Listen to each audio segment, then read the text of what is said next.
दोस्तों बहुत बहुत स्वागत करता हूं आप सभी का। इस समय फिर से जंतर मंतर गुलजार हो चुका है। जिस मंच को बड़ी बेरहमी से क्रूरता से तोड़ दिया गया था, अब जंतर मंतर पर एक मंच फिर से तैयार हो गया है। क्या है कॉकरोच जनता पार्टी की अगली रणनीति, क्या करेंगे अभिजीत दीप के आगे, और इस समय सोनम वांगचुक ने अनशन तोड़ने को लेकर क्या शर्तें रखी हैं। संसद मार्च के दौरान पुलिस का जो क्रूर चेहरा सामने आया उस पर भी बात करेंगे। लेकिन सबसे पहले हम दोस्तों आपको लेटेस्ट अपडेट दे देना चाहते हैं।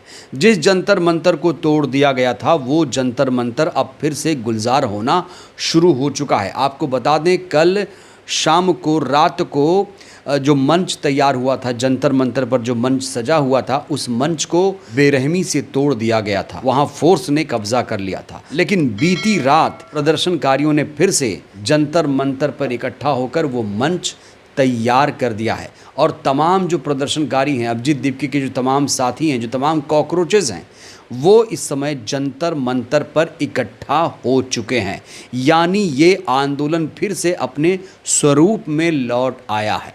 पुलिस के बेरहम क्रूर रवैये के बाद ऐसा लग रहा था कि अब जंतर मंतर पर प्रदर्शनकारी नहीं बैठ पाएंगे। लेकिन दोस्तों खुशखबरी है कि मंच तैयार हो गया है। वहां पर सारे प्रदर्शनकारी बैठ चुके हैं। वहां पर देश के कोने कोने से प्रदर्शनकारी इकट्ठा होना शुरू हो चुके हैं। कहा जा रहा है कि भले ही ये आंदोलनकारी प्रदर्शनकारी जंतर मंतर पर बैठ गए हैं, लेकिन पुलिस इस ताक में बैठी हुई है कि कब इनको यहाँ से हटा दिया जाए। दोस्तों मैं पुलिस के क्रूर रवैये, अमानवीय चेहरे की कुछ झलक मैं आपको दिखाना चाहता हूं कि पुलिस ने कितनी मानवता को शर्मसार किया था। पुलिस का वो अमानवीय चेहरा आपको देखना चाहिए। पुलिस का ये बेरहम चेहरा तब सामने आया जब पूरे देश ने इस तस्वीर को देखा।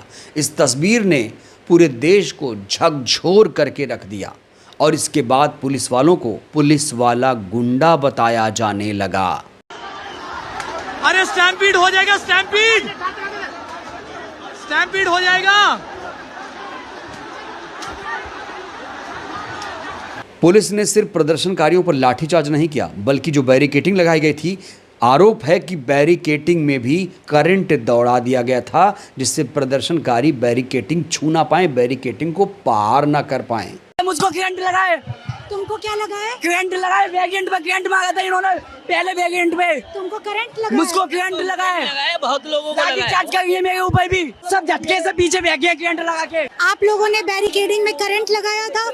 प्रदर्शनकारियों का कहना है वेरिएंट पे आपने करंट लगाया उधर। झूठ बोलते हो, शर्म नहीं आती, झूठ बोलते हो आप। पुलिस ने न सिर्फ क्रूर चेहरा दिखाया, बल्कि तिरंगे का भी यहाँ कैसे अपमान किया गया। दोस्तों ये वीडियो भी आप देखिए। पुलिस सत्ता के नशे में इतनी पागल हो गई थी, इतनी बेरहम हो गई थी कि उसे ये भी नहीं ख्याल था कि उसके पैरे तले झंडे को रौंदा जा रहा है, तिरंगे को रौंदा जा रहा है। तो ये है पुलिस का क्रूर चेहरा। ये वो पुलिस है जो सिर्फ और सिर्फ सत्ता के इशारे पर काम कर रही है। तो इन्हीं तमाम तस्वीरों को देखकर इस समय नगीना के सांसद चंद्रशेखर आज़ाद बहुत ज़्यादा व्यथित हो गए। दोस्तों दिल्ली में बारिश हो रही है। दिल्ली में कहा जा रहा है बूंदाबांदी भी हो रही है, और देश के अलग अलग इलाकों में कभी बारिश होती है, कभी नहीं बारिश होती है। तो अभी दिल्ली में बारिश हो रही है, हो सकता है दिल्ली में बारिश फिर 1 घंटे बाद ना हो। आपके इलाके में बारिश हो रही है, हो सकता है बाद में ना हो। तो अभी जो तस्वीर सामने आई चंद्रशेखर आज़ाद की, ये दोस्तों तस्वीर सबसे पहले आप देखिए। यहाँ देखिए, भारी बारिश के बीच चंद्रशेखर आज़ाद संसद भवन परिसर में बाबा साहेब अम्बेडकर की प्रतिमा के नीचे अब धरने पर बैठ चुके हैं। छात्रों के साथ पुलिस ने जो व्यवहार किया, इससे व्यथित होकर, उदास होकर, परेशान होकर चंद्रशेखर आज़ाद अब धरने पर बैठ गए हैं। धरने पर बैठते ही चंद्रशेखर आज़ाद के एक्स अकाउंट से एक पोस्ट किया गया है। लिखा है, जुल्म जब भी हद से आगे बढ़ने लगता है, वहीं से बदलाव का सूरज निकलने लगता है। जंतर मंतर पर बच्चों और बच्चियों के साथ जिस प्रकार बर्बरतापूर्ण व्यवहार किया गया, उसने मन को गहराई तक झकझोर दिया। मैंने जलियांवाला बाग का वो दौर नहीं देखा, लेकिन आज जो दृश्य सामने आए, उसने इतिहास के उस काले अध्याय की याद ज़रूर दिला दी।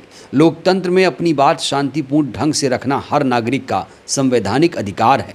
यदि उस अधिकार का उत्तर बल प्रयोग से दिया गया तो ये केवल कुछ लोगों पर नहीं बल्कि लोकतांत्रिक मूल्यों पर भी आघात है। इसी पीड़ा और लोकतांत्रिक मूल्यों की रक्षा के संकल्प के साथ आज मैं संसद भवन परिसर में परम पूज्य बाबा साहेब अम्बेडकर की प्रतिमा के नीचे धरने पर बैठ रहा हूं।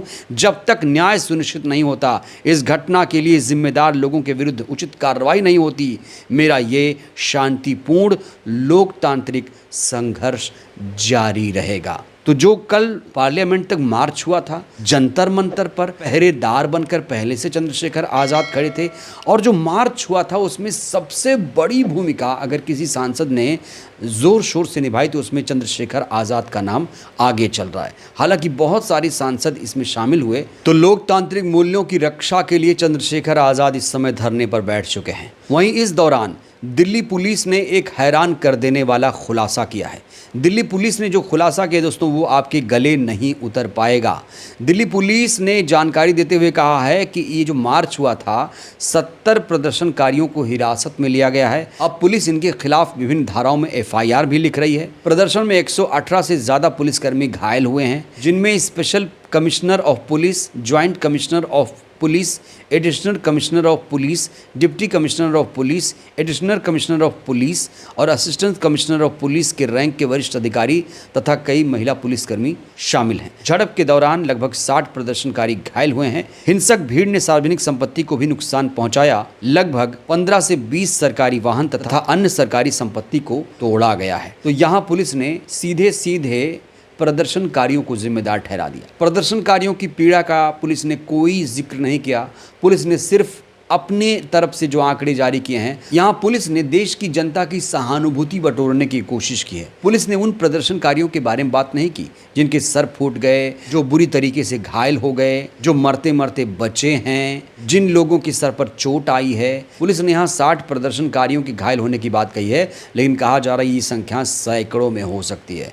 तो ये पुलिस ने अपनी तरफ से आंकड़ा जारी किया है, ये सरकारी आंकड़ा है, लेकिन दोस्तों आंकड़े इससे भी ज़्यादा भयावह हो सकते हैं। इस बीच चंद्रशेखर का एक और ताज़ा बयान सामने आया है। उन्होंने कहा अगर कोई लाठी चलाएगा तो उसकी लाठी पकड़कर जवाब दिया जाएगा। सुनिए चंद्रशेखर की ये धाड़।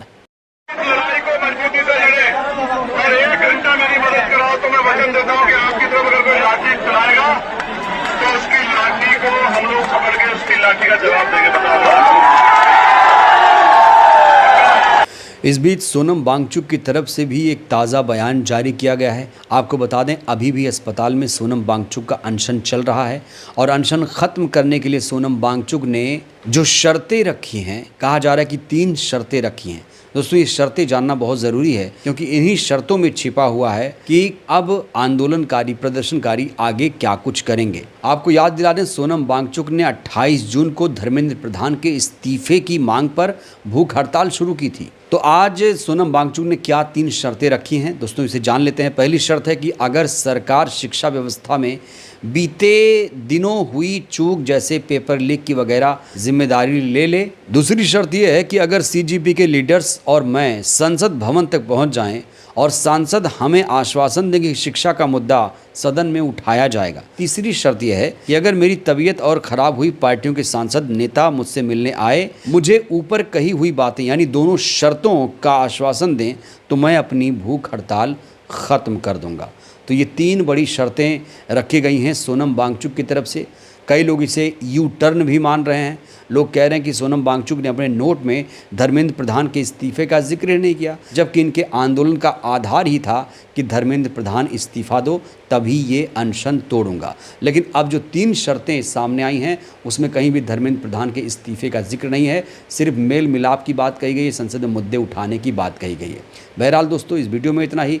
क्या लगता है, क्या सोनम वांगचुक को अब अनशन खत्म कर देना चाहिए? क्या लगता है अब जिस तरीके से फिर से ये आंदोलन शुरू हुआ है इसका असर सरकार पर कुछ पड़ेगा? क्या प्रधानमंत्री शिक्षा मंत्री धर्मेंद्र प्रधान को हटाएंगे? दोस्तों इस आंदोलन प्रदर्शन से आपको कितनी उम्मीदें हैं, आप लोग भी राय दीजिएगा। बहुत बहुत धन्यवाद।